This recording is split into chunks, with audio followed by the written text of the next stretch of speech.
Welcome back to another Askari Cast. My name is Rod Van Blake, author of the Ancient Illumination sci-fi series and the Yambani Chronicles fantasy series, and I am joined once again by Jocelyn Short.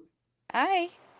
She is a graphic artist, illustrator, creator of a series called Bearers. She does lots of concept art for a bunch of creators, novel covers, book covers, whatever you need. Comic Check covers, her all out. that. She's got some really dope work. She's done some concepts for me. And we also are joined by JP Jackson Art.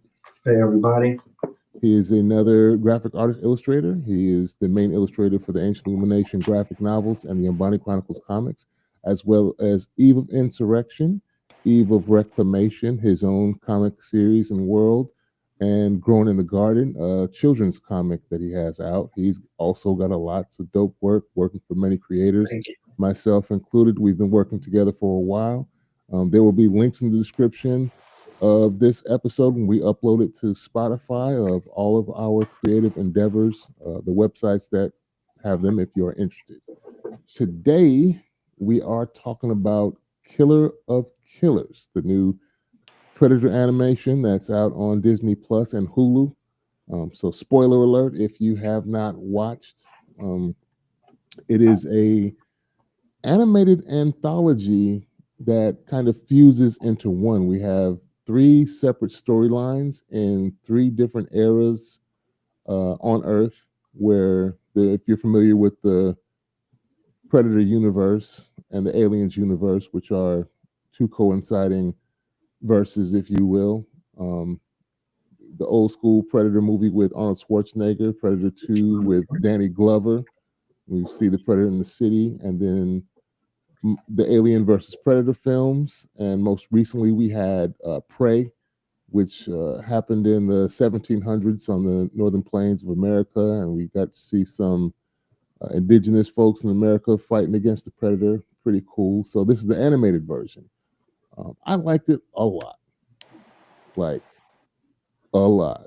This thing was dope. I've been seeing some people complain online because the woman protagonist in the first part of the anthology was whooping up on Vikings, but that it's the writers, Well, and they're wait a mad second, that but they beat. shield maidens were a thing. I don't quite understand what the problem is. They're upset because a woman won some fights. My Okay, thing where are is, we doing this it? is complete suspension of reality.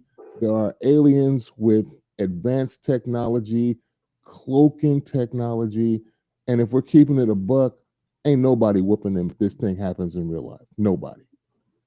None of us are I living. agree. No one's equipped. Like, No one's equipped. We It's Yeah, better in tech. real life we can go on YouTube right now and see videos of little drones blowing up uh, armored track vehicles and people in a war currently going on right now today. So if you had a full-on spaceship with cloaking ability and all the other technology that the predators come with and the size differential to humans, it's a wrap. These would be really quick films if we're doing reality. It'd be about 2 minutes long. They'd be blown up and the credits would roll. We should write something like that real quick just to be funny. Have some super advanced race come down and the movie's only like 5 minutes just because they just massacre the whole time. Um, but the action in these three stories, in my opinion, were great. The storylines in these three stories were very compelling. They were differing. So it wasn't like the same type of story each time. You have the first one is it's the title screen. It's in Earth in 841 AD, and that one is titled "The Shield," where you have Ursa and her son Anders on these like Viking longboats or ships, and she is going to try and get revenge on another chieftain. I'm assuming that ended up kind of forcing her to kill her dad, but not really. I think if you look at that scene, to me, the father really killed himself. Just had her hands on the blade because oh boy said, "You either die by my hand or you die by hers." And he was like, and if that happens, he was not only going to kill him, then she was going to get killed too. So the father, as what most fathers should do, he wants to sacrifice himself to save his daughter and let her live on.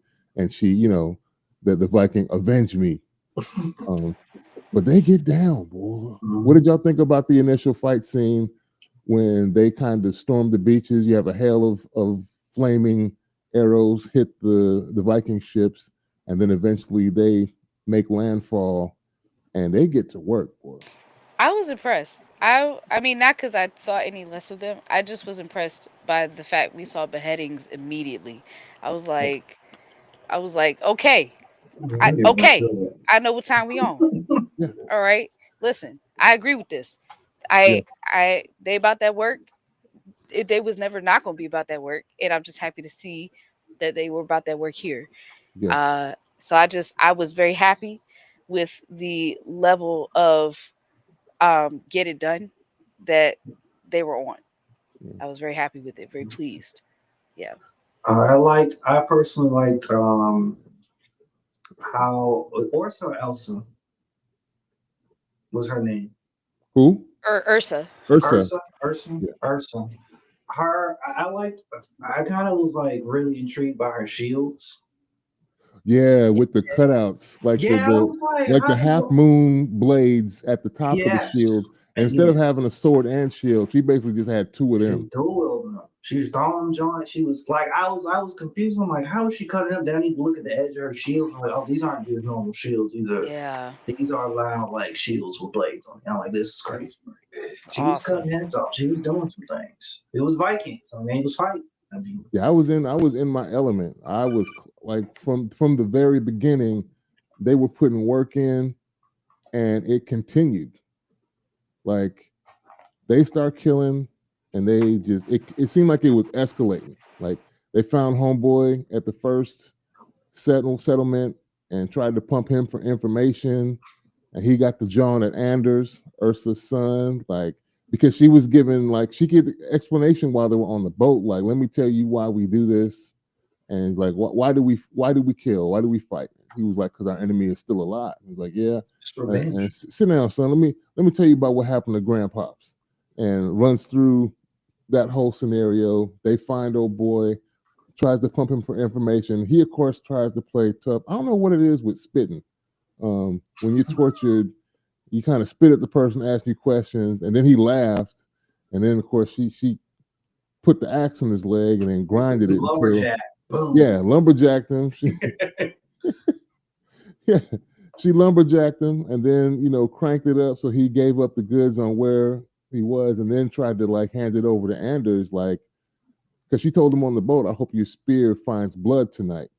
And he hesitates because the boy is talking mad ish to him the whole time and starts talking crazy. And he kind of buckles in that moment and hesitates. And then Ursa lops my boy in half, full body. Mhm. Yep. Toasty, Mortal Kombat style. Just, I'm like, yo, I was like, oh, this is great. And then they find the stronghold where Zoran is, which that name is so funny. I know, what's the movie with Adam Sandler? Was that Zohan? Zohan. Yeah, Zohan. that's how when I heard Zoran, that kind of reminded me of that. Yeah. Zoltan or whatever it was. Hmm. Um, but yeah, that breach when she knocks on the initial door to the fortress, and then she's just kind of standing there with her head down and her two shields held, and then looks up, and they walk up on her like, "Yeah, what you finna do?" And she goes to work. The action and the fight choreography of this show was awesome. Um, yeah, she was breaking them fools down every which way. And just when you thought she was about to get beat down, the crew came through. Like it was like almost like they let her have that. Hmm. Like, yo, you go in there and go ahead and grab the first 30. I mean, you got Yeah. the first 30, and once if anything happens from that point, we'll jump in, and that's what happens. The crew comes through after she's getting almost overwhelmed, like she's got her shields up top and they're beating it down. The crew comes through and like get off her, and they start beating people down. Even Hmm. Anders, her And son, he helped. even at the last moment gets his. He gives a little, almost looked like a Roman salute to me because he had the fist to the chest thing after he stabbed old boy and knocked him out. Yeah, yeah. It was dope though. It was. I rewatched it today, I'll probably rewatch it again and again. I've got Mhm. a friend of mine in St. Louis. Shouts out to Lorenzo. Um, he's a Yautja fan. He's Predator all day. He rides a motorcycle and he basically tailor. It's not really cosplay, but he actually has one of those Predator helmets with the dreadlocks hanging off it. Oh, nice. Yeah, yeah, in full, and he's drawn and painted a bunch of them. They were getting down, and I also like the way they show the predators in each scenario, kind of just observing at first, like let's see who's who here, which ones are the big dogs that I really need to take care of, and I'm gonna let this kind of see how it works out. Yeah, I had to be reminded of that dynamic. Just because it's always for me. I feel like I'm not watching Predator. I mean, I watch everything Predator comes out, but I have to remember like, oh right, they have to see who's the apex, and then they gonna take them out. Yeah, So it was like I said, like you were saying, it was really awesome to just see them lurk, and I'm like, all right, when's he gonna come out? When's he gonna come? When's he gonna reveal himself? yeah, and we also get to see three variations on the Yautja. Um, That's their race. That's the name of their race. yeah, Okay, didn't know that. I learned yeah. something fast. Yeah, this big kind of hulking. I've never seen that like energy shield that seemed to give like a sonic blast. That was given like a gauntlet punch, like a gauntlet Yeah. fist. They got a sonic little boom at the end. It was like Yeah. felt like he had a uber powered brass knuckle, Yeah. Yeah, uber powered glove. the action was already impressive when it was just a Viking on Viking fight. We Mhm. have the final confrontation between Ursa and Zoran, and she's like, "Hear me," and she's listing off all her titles, and my boy's like, "Who?" It was almost like a Star Lord moment right there. I'm Mhm. Star Lord, and like, who? Like, come on, man. You know who I am. They He call don't me remember Stormbreaker. you. He's like, I don't know you. And then he's like, oh yeah, I do remember you. And he gets to talking crazy, and finally, Anders finds his Viking spirit and cuts homie's head off, and it surprises seemingly everybody. And that's when the big Yautja reveals himself. And oh my goodness, this is why in like real life, this is the way a majority of the fight would go. My boy is Mortal Kombat fatality and multiple people at once. So fast. Yeah, It So was fast. Multiple. there was one woman who had like branches. I was those like, antlers. Those were and those antlers. are antlers. I was Yeah, dying laughing. Branches. Her trying to cut him, like she looked like she cut him with it, and then yeah, she threw her, It was crazy. I just started to obliterated. feel like moments like these. Like I understand that they're warriors, and their thing is that they're gonna fight back no matter what. But at some point, I'm like, yo, he's murking y'all real fast. Like you, at Too some point, you fast. got to think that like the smarter thing to do would be like, okay, maybe we should dip. Like maybe we should go ahead and go. But I'm like, it's happening way too fast, y'all. Like y'all got to slow down. Like, Oh come my back, god. regroup. No, Valhalla. Yeah, and We then got to to go see, out in the blaze of glory, Valhalla. And do what yeah, you got and to do. exactly. I get it. I get it. And then your girl that like, when she started going, that she was having her whole moment, her that whole sequence and everything, you know, like I was like, she is a badass. That's correct. But this also feels like plot armor because, like you said, Rod, there's no way. yeah, Man, she yeah. got She hit with won that because we sonic said so. boom. She got hit with that sonic boom and flew off to the cliff. I was like, see, that would be the end right there. Yeah, I was like, I was like, I guess this is gonna end. Like, I'm like, if this is how it ends, I mean, that's fine. I'm fine Yeah, with it. But So I the thought funniest Anders one was to gonna me. die immediately from that yeah, concussive blast. When he got hit with that, I was like, he gotta be dead. He gotta be dead from that. He got hit straight in the face with that. No. The by far to me the funniest one was when Homeboy. If y'all probably didn't play the game For Honor, but there's a Viking there that has like the wolf or bear's head on his head, and it's got the beard and everything. Had Homeboy that looked like that gets uppercutted into the rafters Oh, where his head stays, his legs just yeah. Oh dangling. yeah. my That gosh. shit I was was crazy. crying. I was. That's the I was military in me, the crying. morbid I guess comedy or the morbid sense of humor. I was rolling. I was like, oh goodness, like yeah, somebody would have ran for the hills when you see that when homeboy That got was a wrap. yeah That's he what I'm got saying. I'm like, you guys should leave. You guys should, y'all should go. Like, what did y'all saw that? Why? yeah Why would you continue on? Like, what do you think is going on here? yeah what do you think you're going to do? What yeah. tools do you have? Anders Hey, is the first one is like the almost the second to last to get blasted with it, and that's why it makes sense for Ursa because that's her baby. So she's gonna fight, and then she gets sonic boomed out of the the fortress, clear out. Then it falls down the mountain, blast out of the and we have this fight where she goes into the frozen sea and then makes her way. This scene was so dope when she's under the water and the Yautja walks on top of the ice, looking down, but doesn't quite notice that she's there because the ice sheet shields her from his heat vision. It's So cold. because She's cold. Body temperature's low. I was I like, think that part was very interesting to me, just mhm. because even like she was under ice and the water's so cold, but she still has so much movement. But still, for her to be that cold where her heat can't be picked up at all, I'm like, I don't know. To me, that looked like damn, this lady got fight in her. Like her blood is barely pumping for it to be that cold, and her heat's not registering at all for the predator. You know, and she I snuck some moxie. I don't know if you noticed that yeah, there was a yeah. small air pocket in between the ice and the water, and that's why when she initially goes up against the ice, you see her press her lips up to Yep. get this little pocket of air so that she could breathe for a little bit and then keep moving and wait for a chance to come out.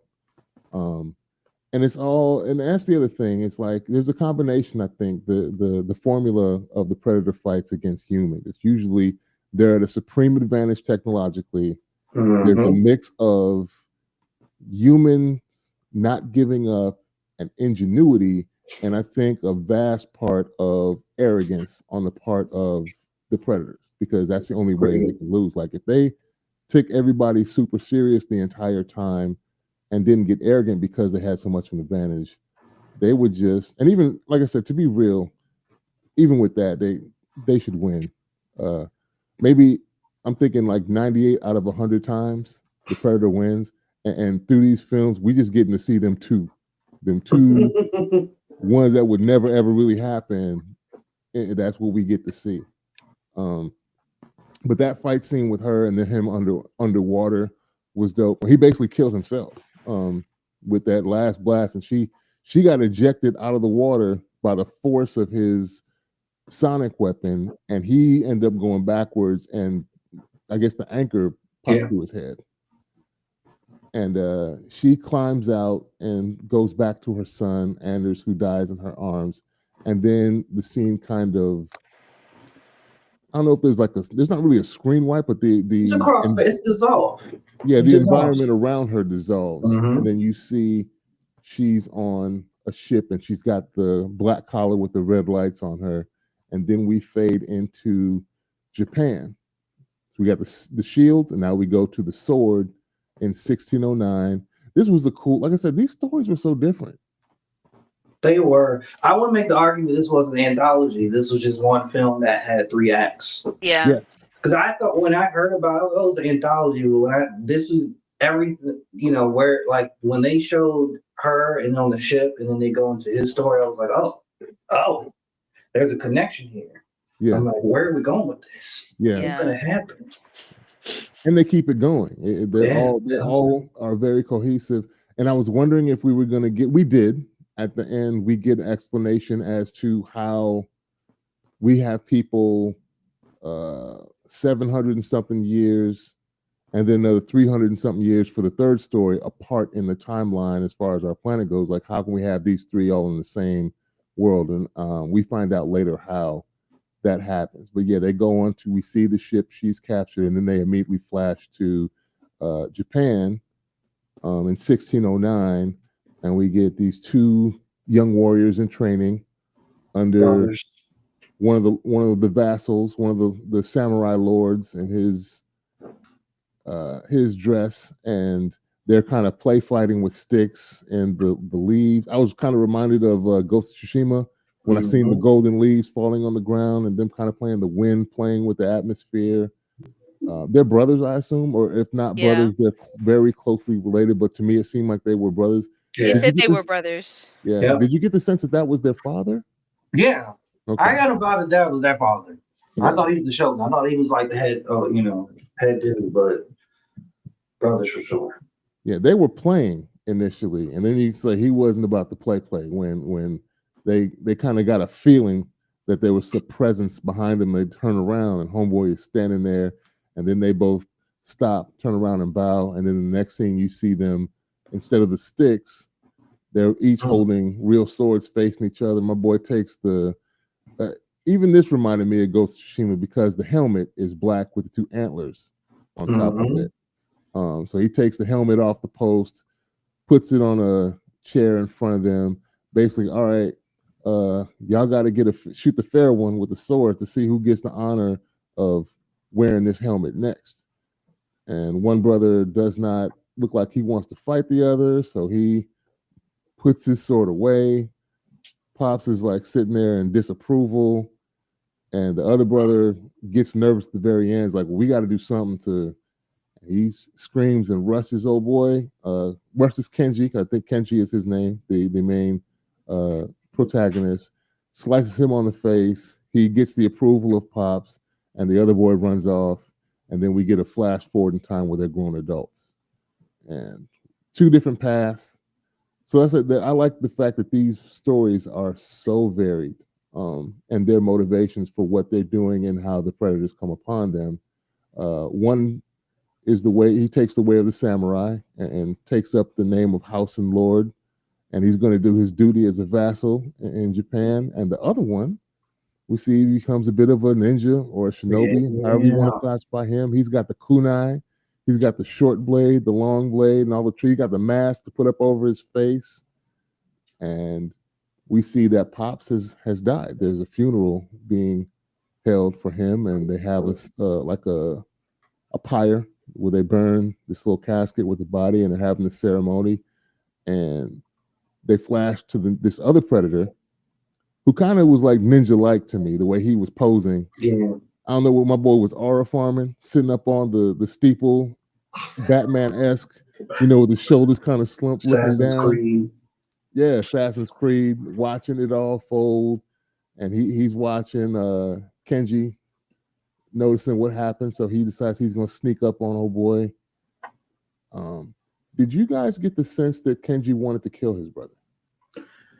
That's what I was trying to figure out. Like, why I did not. Well, I'm trying to figure out what was his motivation for going back home. Like, were you going to honor your father, or were you going to just take the helmet? Like, were you going to just desecrate the arm? What was the point? Because I don't know if I was completely sold he wanted to kill his bro. He didn't. What do you think, Jocelyn? I don't think he did. I don't think so. He wanted to get. It's really simple. He wanted to get his lick back. No, I'm serious. Cut that face. Yeah, there's that moment at the end of their fight. On the balcony, he pauses, slices his face, and then he backs up, puts his sword away. Like, yeah, that's all I wanted. And then he ends up falling though because of that slice that he had, that Pops had put in that board years ago, made that part, it was weak, so he falls through. I don't think he wanted to kill his brother. He just wanted to get his lick back, and that was it. But again, Predator's watching him. Speaking of Assassin's Creed, the scene where he sneaks into the base, homie going to take a leak at the edge of the lake, and him swimming underneath the log. And he comes up with the blow dart, hits him in the neck, and then hides the body. I was like, that's how you do it. I forget what it was I was watching the other day. Something gets killed or knocked out, and they didn't hide the body. I'm like, whoever wrote this never played any stealth video games. You always got to hide the body so you don't alert the guards that are coming after. And then even when he's like climbing that kind of tower to go to like where the kind of like that giant gong is or whatever it is, like that alarm bell, that whole fight scene was wild. Where he's like doing his best. He throws chain around other dude. He's trying to stop the other guy from hitting it.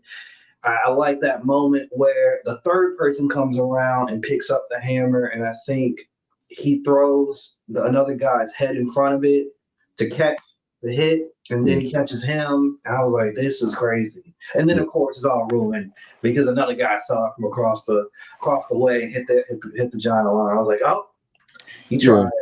The shoulder slump in the side when he noticed the other tower noticed him was hilarious, and he finally just lets go of the body. He's like, they caught me. Like, man, I was trying to avoid, but that was hilarious too when the head almost hits the gong and his hand catches the head to keep him from ringing the bell with his head, basically. Yeah, like I said, the fight choreography in this was awesome to me, and it's one of the standout things about all three. I think the one set in feudal Japan is probably my favorite. That samurai predator was one of the coolest things I feel like I've ever seen. Yeah, he was Like, dope. He was one of my favorite. He was one of my favorite. man, I was Really big like, fan. he came on screen and I was like, just whole time I was just like, wow, wow, wow, wow, Yeah, wow. Just everything he was doing. I yeah, just was very excited. yeah. So they get down him and the yes he walks through after the alarm is set, and then he's just like, well, I'm here now. He just walks through and starts killing the guards, the police that are loyal to, I guess the new. I don't know what position he is, the daimyo or whatever it is that he's in charge now because Pops is gone. He can officially now wear that antlered helmet because it's his now. Mhm. Pops is gone, and he hasn't put on. He's still in his like ceremonial garb. He's not in like from the funeral. He doesn't have any of his armor on. He's walking through, and they're noticing there's some disturbances going on, and start raising their arms. He starts partially putting on his armor. The best part of that, the one of my favorite elements of that fight scene, like that is, I'm just like, this is dope. Like, come on, man. He's putting on like the arm piece, the shoulder piece. Then he's like rolling into the top part of the arm. I was like, this is good. This is good stuff. Yeah, yeah. The gradual dress up mid fight is dope. Who does The that? way homie gets in there, he gets into the door and just starts murking people, and then it's just them one on one because he's locked the door behind him, and all the while we've got the predator just watching, like, okay, who's gonna come out on top on this? And I like how you notice he zoomed in with his technology on the two blades, like, okay, because that's been a theme with Predator. Like, if you don't have a weapon and you're not seen as a threat, he'll Yep. always leave you alone. He'll just, he'll find something else to do. But he zooms in on both of the swords that they have, and then he can also, okay, these two, they have weapons, they're fighting. These are two killers. Let's see who's the apex of this group, and then I'll move in and take them out. And they go through and squab. Their fight is awesome. Like I said, but I don't think he was trying to kill him, which is why he was backing off and he puts his weapon up. And it's not until he falls and then he kind of turns around and looks throughout the chamber and sees like the painting of his father. And you see the predator's hand claw through the painting and he starts attacking Kenji. And then he runs and opens the door to let the people he just evaded in. I guess it's interference. Like, I ain't got to be the fastest thing. I just could be faster than y'all and give him some resistance. And it once again, my boy is Mortal Kombat all through this whole fight. His Predator gets down and he Scorpion cuts some dude's head off. Not even like With the chain, right? Didn't he use the chain? Yeah, it was a chain. That's why I I said was Scorpion. like, bro. Crazy. But when he lanced the next guy, he just threw the spear. Oh, that was the third dude. Oh, third. Oh, yeah, that one open up. Yeah, that was the third. He like Scorpion off the first dude's head, knocked the other one into like one of the wood beams, and then spear something to adhere him. And yeah, and old boy turns around and tries to run, like Jocelyn suggests. The third dude tried to run, and he gets speared into the wall. And Kenji is up in the ceiling, hiding, watching everything, and he sees him twist some mechanism on the spear, and it splays open, cutting old boy in half. And then the funny thing, he puts his mask up like that's gonna hide him. Not knowing I kind of laughed when he did that. and then watches simultaneously as old boy cloaks, the predator cloaks right in front of him. His eyes get big, and then the spear comes through again up in the roof, and they got chasing each other. And now he's trying to put folks in their way. Basically, he's now using the force he was fighting as fodder to throw to the wolves as he tries to make his escape.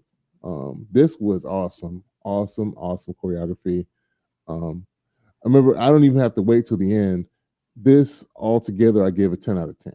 I ain't even gotta we ain't even gotta mince words because of the action. Because I told y'all what my prerequisite is, right? For I any gotta be ass creative that I watch or read, and that's ass whooping. We got to have that in there.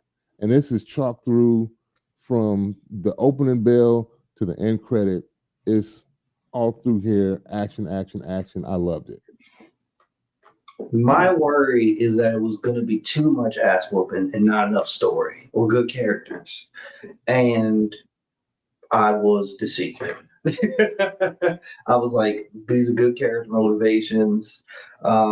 It's even really nice to see like with the situation with the brothers and like as Kenji is escaping and fleeing from the predator and he kind of gets the jump on him where he's like hanging from they're like running across the rooftops and then he kind of like falls and hides and stabs him in the foot.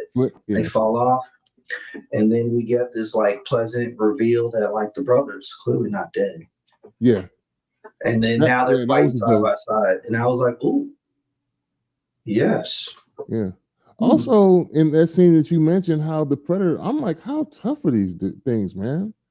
Like homeboy took a kunai to the foot, and he is not missing a step chasing homie on the rooftops. After that, he just reached up, stabbed you full on. I think about when I stubbed my damn toe, and my boy took kunai through the foot. Go ahead, Jocelyn. I was gonna say, I feel like that's a testament to like, or I don't know about testament is the right word, but I think that speaks to like the predator taking time to like watch and see if these are truly like the killers I want to be like seeking out, like them they I feel like the predators really be like, will they get into the salty spittoon? Like like the people I'm watching, will they make it in? I don't know. Okay. But I yeah, him taking the kunai to the foot like that, the brother literally getting the blades, the predator blades and his some long blades, by the way. I was like, when he got hit, snap, that went through. It was yeah. It's crazy. They cut to the other side with Kenji kind of looking back behind him to see what happens. Like, I was like, dang. That's gonna leave a mark. And so I think they're definitely worthy for sure. Like they not going to Weenie Hut Juniors. They're in the salty spittoon, So yeah, the tussle was visceral between all three of them too. Once they fall. I also like the moment we didn't mention this when he jumps backwards through the red smoke, turns around backwards, flying midair, throws two kunai at the predator, because when he comes through the red smoke, then you finally see a silhouette to aim at, and he crashes through the building before he falls into the lake and all the way down. And then the moment that Jordan mentions that his brother, in fact, isn't dead, and they start kind of squabbling, right? And I'm laughing because he actually paused when the brother said he shushes him, and it's like at that point, like we squabbling, like ain't no we got to get it in. And then the predator comes right behind them, cloaked in, and they all three start fighting. It's a really dope, visceral fight scene. They no quarter given is what I can say. They're not pulling their punches. Tough enough. They are getting down, and that was a nice scene with all three of them fighting, and finally them. And they get through the fight scenes that they're going back and forth, trading blows. The Yaoshia shoots the explosive at the one brother, and he kind of dodges it, goes behind him and hits the building, blows up. They continue fighting, and Kenji's been knocked down, and he actually traps, I think, two or three of the. I like how he took the scorpion blade and like pretending like he got hit with it, but he actually grabs it and falls back with it. Attaches the explosives, and he noticed, he attached them to the blade, and as he pulls it back, blows the predator up, and he hits a tree. He's still cloaked, but there's like a green blood splatter silhouette sitting there on the tree, and you don't know that he's not dead really until I guess they see the leaf fall. But at that moment, they make it seem like the two brothers are going to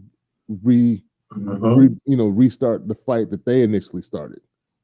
And they're kind of circling each other. They both grab each other's blades. They nod. I'm like, okay, like we got unfinished business. We're going to keep this going. And they do the traditional slash at each other, but they're actually both slashing him, and they cut him in half, and then the brother collapses. And as Kenji is grieving, the environment once again dissolves, and we see him now on the spaceship with the collar. And you don't see the collar of the other person they reveal, but you see the two dog tags as he's leaning forward. And now we're going to flash into Florida, 1941. We got a young Hispanic brother that Torres is driving old G car, watching this crop duster plane do its thing. I guess he's dreaming of flying, and then the engine goes out, and Pops shows up to try and help him figure out what's wrong with the car. Like I said, this is so dope that this were like three very different motivations of the characters, very different storylines. In addition to the eras being different from all three, but they kind of seamlessly blended together. It was really dope. I like the different viewpoints. I liked, like you said, the different motivations for each person. But I like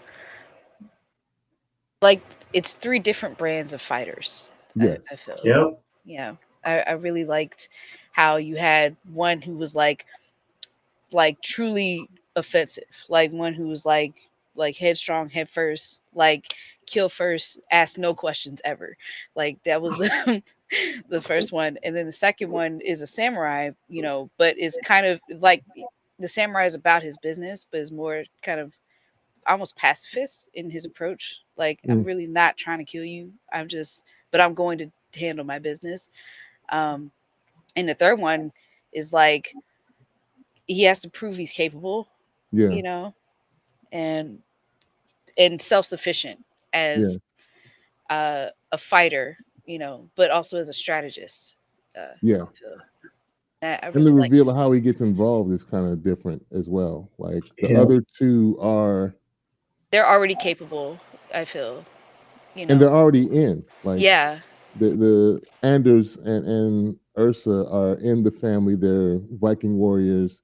The samurai clan, they're already warriors. My boy is just a dreamer. Torres is just a dreamer, and he ends up getting drafted. Like the way Dad's the way his father was like, I can't protect you for too long. I can't help you out. Open up the hand, and I was like, boy, you going to war? And I'm like, 1940, World War II. Yeah, I said, can't. "I'm I sorry. can't bail you out no more. Like, you gotta get some tools. Here you go. you got a control car, buddy. Yeah. Like, what? Who Sorry. you think you are, Charles Driving? Lindenberg? I think Charles Lindenberg knows how to fix his own car, and he's like, I think he got people to do that for him. I just Yeah, feel he like gets drafted, and you see him trying to fix a plane somewhere out in the South Pacific or in the European theater of World War II, and his plane is grounded apparently because Vandy makes a comment. It's easier. It's easier tearing the planes up than it is putting them back together, basically. And you're gonna have to get your stuff together if you want to be a pilot. How bad do you want it? He goes off and flies. We see they're trying to describe what exactly are taking the planes down, and he finds on the flight deck of the aircraft carrier like hooks in the air, something like he kept saying, hooks in the air. And we see a very different Predator in this storyline. Shouts out to the Bald Kings because we got a bald-headed Predator with no dreads. He had an eye patch too. Yeah, he's like a pirate Predator. So what are you, bro? he said, "That's me. I see myself." Yeah. So this one is subtitled "The Bullet." which we see on the side of the plane that he has for himself. And then we go back to the air after Vandy and his crew take their planes up to make another run. We get to see the Predator basically doing the same thing we seen the other two, but from a higher vantage point, watching them take out some of the Axis fighters in the air, and their Texas Squadron and Aces. They're whooping ass fighting in the air, and the Predator begins taking them out. We see some hijinks with Torres as he tinkers with the thing they found on the one plane, ends up damn near killing Delgado and getting the engine ripped out of the plane on the ground there. That was And crazy. once he figures out something is taking them out, he decides he needs to go up and warn them about what's going on. Because that little drone grappling hook thing, after he activates it, flies out of the aircraft carrier and goes back to, I guess, I'm assuming back to the ship to be used again. That's what I was thinking. That's a question that I had, was like this guy felt like that Predator for sure felt like a pirate, because I'm like, why? Like, I'm seeing that and I'm like, is it gonna harvest like the engine parts? Like, I'm like, what are you doing with these drones and these engines specifically? It was very interesting. Yeah. That is a good question. Like, what is it? What was the point? Like, of Y'all don't need the parts. Like, it's not. Like, it kind of lends to another story. Like, it's like, what are you harvesting parts for? Because y'all have advanced technology, so it's like, why rip out the engines? Maybe that was a part of maybe reconnaissance for the Predators. You know, like they have, like, we know that they have advanced technology, but maybe they're trying to test to see, like, you know, is it truly as advanced as we think? Like, can we improve it? I don't know. Maybe we could have got abilities yet. Where are they at with their tech? Right. You know, like maybe we could have got more clarity on that particular aspect. But my only thought when the thing like gutted that engine and like yanked it out, I was like, oh no. Because the was just because like I guess his chief officer, whoever the guy above him, was like, I need this engine fixed when we get back. Yeah, make sure it's running when I get back. Yeah, and then that happened. I was like, oh no. it was a lot of oh no's. Yeah. I don't think that he was gauging anything. I think he was literally, because of the way our technology worked, I think it realized that once you take that out of the plane is useless. Like, especially in the air. I think he was just snatched. He wasn't taking it to keep it. He was just taking it to trying disable. To destabilize. Yeah, just disable the vehicle, and now you can't fly, and you out of the fight. Yeah. So Torres. Go ahead. Maybe I was gonna say maybe the engines were another thing that shows up on the heat detectors. That's true too. That is true, because later on we see Torres recognize that that's what it sees. Yeah, so maybe anything that predators detect as heat, you know, is like, oh, heat means life source means something we can kill. Yeah. So. Yeah, I think it was just a way of him to keep track of where they were, because that's where Torres gets. Like I said, this usually is a part of it, the ingenuity, and Torres recognized that the heat was what it was attracted to, and why he encouraged him and Vandy to climb. And then he turns his engine off so that the higher altitude cools the engine down, and then as they shut the engines off, the heat signature is lower, and it makes them almost invisible to the Predator. And then they switched and fell down. And he ends up getting through and turning it back on afterwards. The chase scene through the city after everybody but he is dead. And the chase theme through the enemy fire, because he's basically, there's a naval battle going on where fire is going back and forth with heavy artillery, and my man is flying through that back and forth, hoping to catch the Predator in the crossfire, and it works initially. How did y'all feel when homie came up out the water? I was like, well, we're watching a Predator movie, so he gonna come back. I was like, oh man, it's not over. Yeah. I was like, we have Predator Godzilla on our hands. Yeah. That's what we have. It's back. The music, going through, and he gets chased there. He ends up using the heated part up of his engine after he's like, thanks, Pop. He floods the engine with fuel, turns it into a ball of flame after he gets harpooned by the predator, and then jumps out the plane. And basically that's how he wins his 1v1 in the air against the bald predator. And he ends up shooting his flare up so that the rescue team can come get him, and he goes back home a hero. They show him later on in the mechanic shop with his medal sitting on the table. He's still, fixing stuff. And then here's some rumbling, comes out, and he sees that big ship. He's the only one we see get taken, kind of.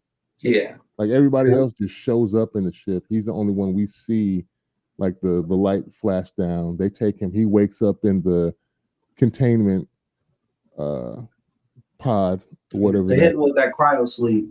Yeah, cryo sleep. And then, so we figure out then that's how they keep the people through, the different timelines. They basically keep them sedated, and like cryo sleep would be a more accurate description. And he says, "Oh, good human beings." And he starts trying to talk to them. Notice there's a language barrier. A boy tries to speak Japanese and messes that up. Ursa cracked me up. I was like, "Oh, of course she's racist." Yeah. I was like, I was thinking, I was like, what did she call him? What did she say? She said you were birthed out of an anus. That's what she said. I was birthed out of I was like, that gave. I felt like she was being racist. I thought it. I was like, why is it the first thing you said out your mouth? I mean, I wasn't surprised. I was like, of course she's racist. She called him Dookie. Yeah, she basically called him Dookie. I'm like, what?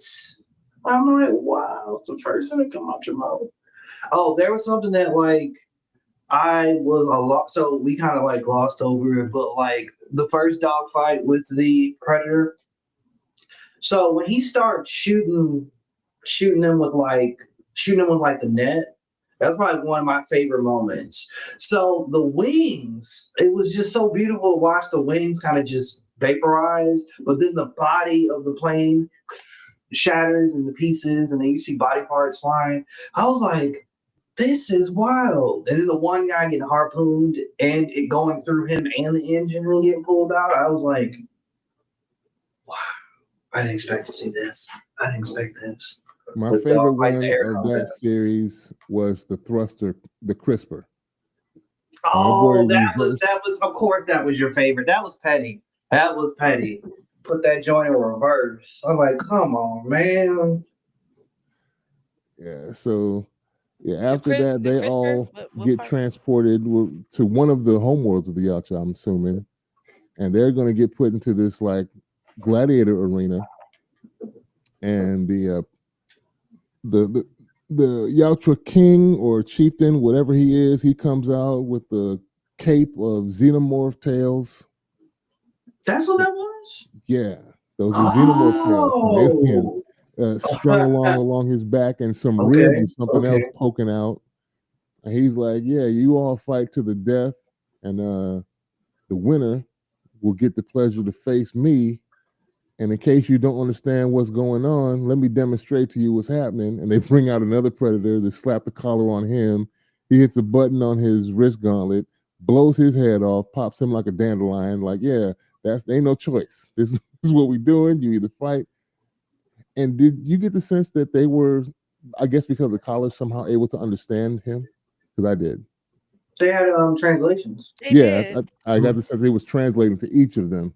Mm-hmm. That they understood what was going on. But if they didn't get it, the head pop for sure got the message. I mean, that was a big game. I appreciate your boy like speaking out what was happening. I guess because he didn't realize that they all could hear it also. But I like that he felt the need to be like, y'all, in case you didn't see it, you guys look like this is what's happening. Like we see it. We know, Torres. Yeah, we don't need narration. We seen dude ain't got no head right now. Like we were there when we saw it. He was like that the whole time. Every time something happened, he's like, guys. Can you believe it? That was dirty when they gave him a flintlock pistol. But it's I'm assuming it's the Raphael one. It The is. famous one that we see in Yeah, you look every at movie. it and you I can was see like, it says Raphael Andolini yeah, and the etched 1715, which is indeed the same pistol we also see in Prey yep, at in there, and also indeed the one that we see at the end of Predator 2 two. with Danny Glover. Danny Glover. Yeah, yeah. Don't worry, I'm the police. I don't think he gives a shit. That movie. Yeah. So Oh, it's the that was a same crazy one. flintlock pistol that we see in all of those films. So this is the Easter egg that keeps on giving because they keep Gotcha. rehashing it. Mm-hmm. And of course, they don't understand that. I mean, I guess to them, it's the same tech, but it's not from his era. He's like, what? This isn't even from my time. That was so funny because also it's also disrespectful It is because very, yeah, like it's disrespectful because like the predators they know what is of an era because they've been watching all of these dudes, they've been watching everyone, so they yeah. know. They was just like, man, whatever, here. Here, take Mm-hmm. this. Here's a pistol. It Yeah. was You like, know he's it's gonna give him illegal. his an assault rifle. He's not getting none of that.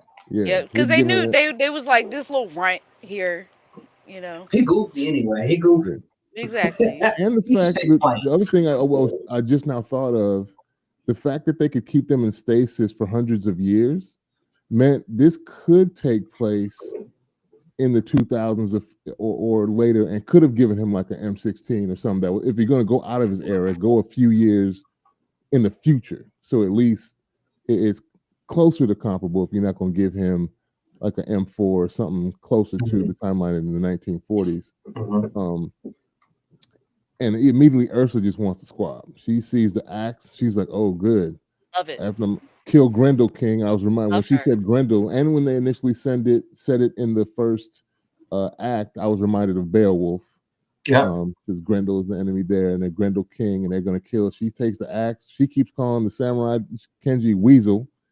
She's like, "You dance like a weasel." She's like, and initially she just goes after Torres first because he's still trying to figure stuff out, and Kenji stops her from killing him, Mhm. and she's like, "Congratulations, you just volunteered to go first." Like, she starts getting with the business, and I guess they weren't moving fast enough for the Yacha King because he, of course, is. This reminded me of Return of the Jedi and the Rancors. He hits a button and they're opening up this other massive door, and out crawls this huge beast on a chain. Which I don't know why they have him on a leash. Like anything that size could be controlled by a leash, and one Right. predator, because he treats him like a Scooby snack immediately. Just swipes him up to the side and gulps him up in the middle of the air, snaps him up, and comes. And they realize they got bigger problems. She thinks that Torres is dead and says, "Well, he's not with my son." So they start fighting this thing. And he's alive. This was interesting that he was still alive. I don't think he was quite in the gullet, like he wasn't in the stomach, or something would be. He's just in the throat area. I will say I did think this was very interesting just because I feel like there's a lot of moments in the show that have plot armor, but the fact that he was in that beast and a lot of the predators, they've got the green goo, which is acid. It is acid, and like every it's not. I was gonna. That's xenomorphs. Their Xenomorphs, blood's green acid, acidic. yeah, Yeah, yeah. See, they got blood, Oh, acidic blood, but for some reason, the predators also have green blood. yeah. But okay. he I thought the green blood. predator's blood was also acidic, but it's No. it's the no. You're right. You're right. Okay, never mind. You're right. I forgot. It's been okay. It's been a Yeah, minute since I've xenomorphs seen It's blood. Alien okay. versus Predator. It's okay. Yeah, yeah. My bad. You're Yeah, right. that was dope. Continue. But yeah, the arm that had been lopped off from the predator happened to have the gauntlet, and he figured out how to, unretract the blade inside of it and start stabbing it from the inside, while the two homies, Kenji and Ursa, are doing their thing on the outside. Going to So town. they're going to town. The poor little rancor like beast is just getting it from everywhere. They end up killing him, and they bring out this little predator tractor to That's scoop the crazy. carcass off the field. And he's like, nobody obviously can hear him. He's like, "Hey guys, I'm still in here." They should have shown how he got out, though. I mean, I'm assuming he cut his way out somehow. I think there should have been a little more viscera all over him if he had cut his way out. Also interesting that the beast had similar features outwardly as a predator, but its blood was in fact red and not green when he was It was red. Forgot about chopping that. stuff up. And when they were on the outside, you could see the blood was red. Yeah. When Ursa she sliced him open with the shield, it was red blood. Also, it was very interesting to see the parallel, how she kind of sees Torres as her son, like that, because she saves him during the fight. I think it was the fight with Kenji, or does something to kind of like stop her from getting hurt, and then she's I like, love that. I'm sorry. Go ahead. no, go ahead. And you see that kind of like relationship being reflected, where like Yeah. everyone's like family in a way. Yeah, I like that it just took one moment for her to see from Torres that like, oh, okay, like we're on the same side. Like it just was that one like literally it was that or that it was that where she was like, oh, I see. We don't need we're not he not they not trying to fight. He not trying to fight, yeah. So it's like, okay. Oh, that's my son. Like I love it. That moment she was just like, my son. They became her boys My later on. They're my babies, boys. my I'm Yeah, like, oh, family. yeah, They've been replaced. They're mine now. yeah. She's like, my boys will get away. My Yeah. sons. So they quickly hatch a plan to take the ship of the Yautja King and get away and almost get away with it. So they get harpooned. Um, they fight their way to him. They were beating the brakes off of him for a hot moment. It was kind of amazing how they went up there on the little speeder bike thing, and he threw like an axe or something through the speeder bike, like knocked yeah, them all off. oh yeah. He shut that whole thing down. I was like, dang. He I got like to that. working. I liked. It's a small thing, but I really like that Torres called the little speeder bike girl. Um, Yeah, I just because I was like, I just felt like all pilots or people who ride ships or it's always they refer to like the vehicle or the yeah, transport as some kind of woman or female. As a yeah, small thing, I just liked it. Okay. yeah. Once Continue. again, for the climactic fight between the Yautja King and all three of our protagonists, the fight choreography was super dope. Like everybody kind of had their moments. The Yautja King, after they, like I said, they got to beating the brakes off of him real quick. He stops and like thinks about it for a moment. You see him look at his hand with his own blood on it, and he kind of feels it, and then just bum rushes all two of them down there. Boom, he hits them because he's not even paying attention to Torres. He thinks Torres is out of the picture, of course, when he hit the speeder bike thing, and he used that moment to kind of sneak on the ship and get himself familiar with the ship's controls. And he says something crazy like, "It can't be too much different than a Wildcat flying."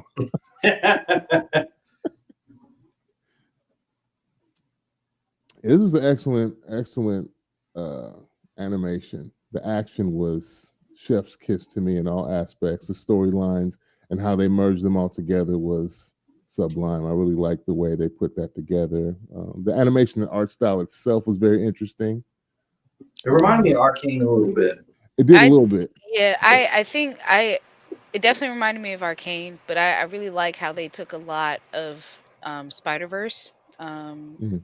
animation wise, like Mhm. especially like the almost stop motion feel a little bit Okay. of like the missing frames and then like some of the explosions, like how the explosions felt more cartoony than it Yeah, was like the so it conch. seemed more hand drawn for sure. Yeah, yeah, I really liked it, and I felt like it was really effective.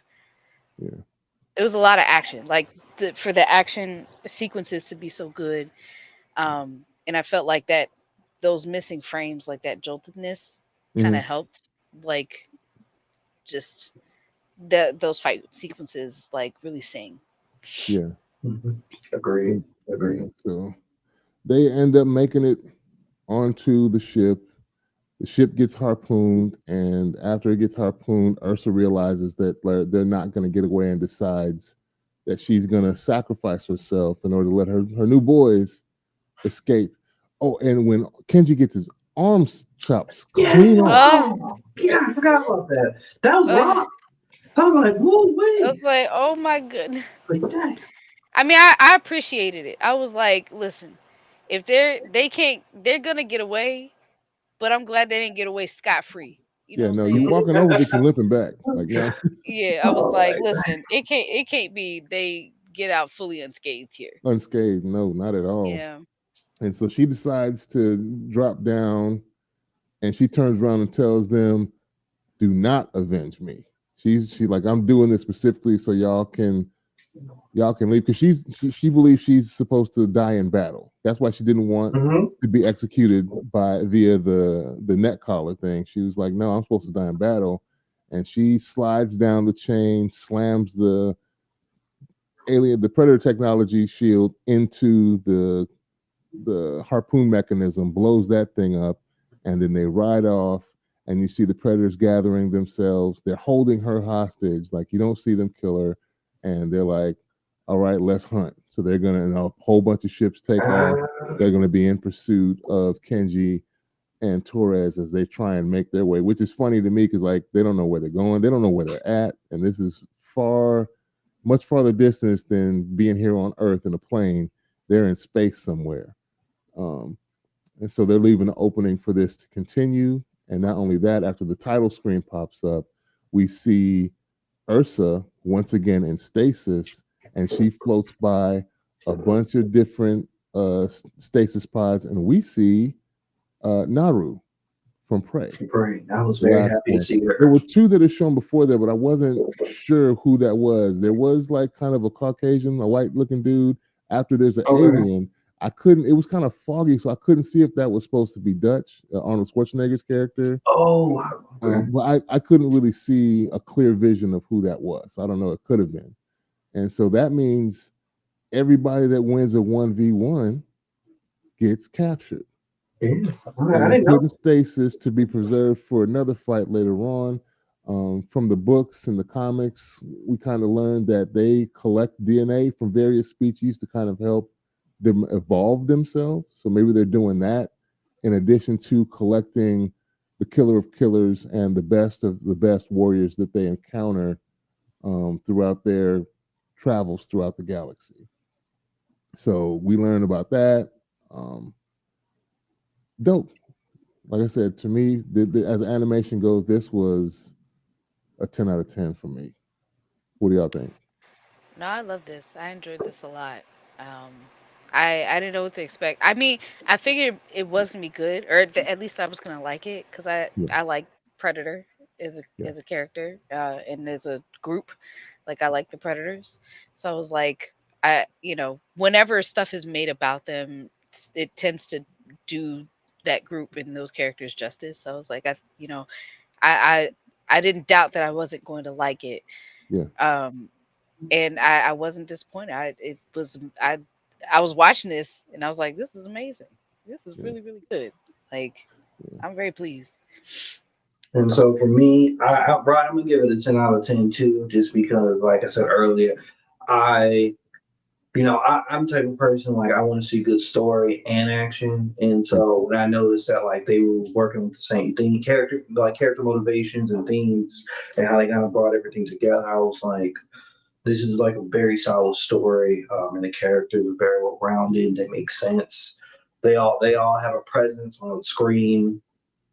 Like I said, the action was really awesome.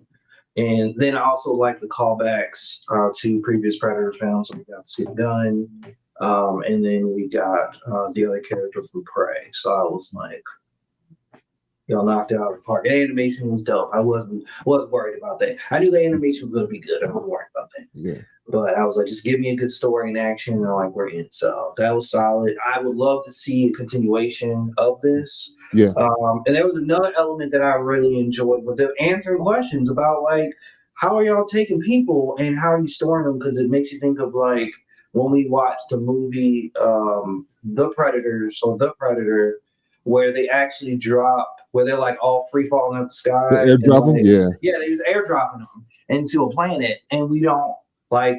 That's another thing. I feel like that's one of the first films where we see them kidnapping people humans and bring them to another planet. So it's like that's one of my favorite films. So it's nice that we get to see more context. So like, okay, so y'all are cryo sleeping people, Yeah. taking them, dropping off planets for sport. And also it was good to see us on a different planet, like on their planet or one of their planets, and Mhm. actually having them have humans duke it out. So I was like, okay, this is just extra more things to the universe that we can see in an animation or film version. So it was really nice.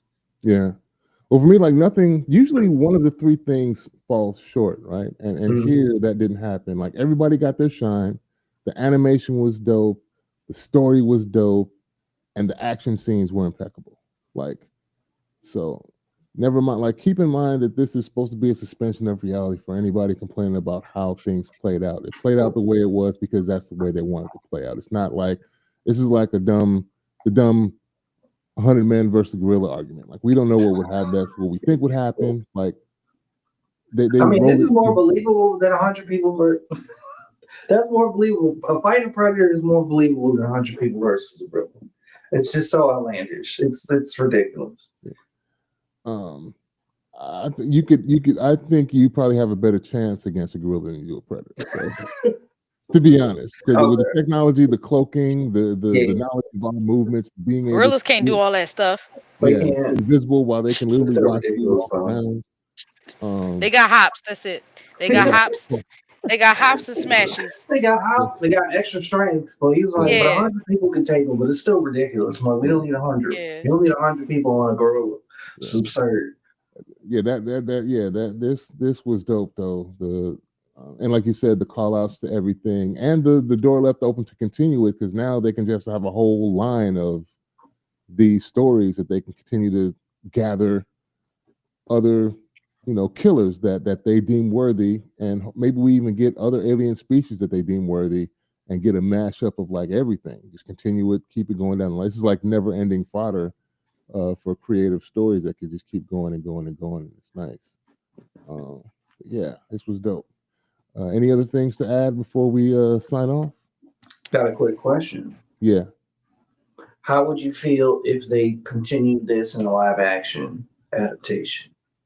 I'm long as If they this were keep up, choreographed and written, Okay. I'm definitely yeah. down for that. If they keep up the action and the choreography, like you said, I'd be all for it. And if they stay true to the characters that have been Hmm. established here, like their personalities and their kind of motivations, I'm down. You know. Okay. And we also need to I'd be get some. nervous about that exploration. I would like just keep it animated because easy. I feel like when we talk about like film versus animation, it's like the moment something becomes live action, we just hit it with a little more it become more critical of it just naturally.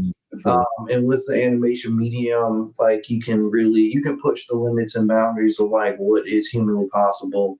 And also you can forgive it like stylistically when it comes to whatever style they use. But the moment we look at That's live true. action, the fight scenes might take a hit. Like you can't, you know, they Yeah. might not execute in a certain way because we can do a lot with animation. So Yeah. Yeah, no, I definitely agree with what you're saying. Just because I feel like I think about like if they would have tried to do this as a live action movie, Hmm. um, I, there'd be so much talk about all the three different versions of predators.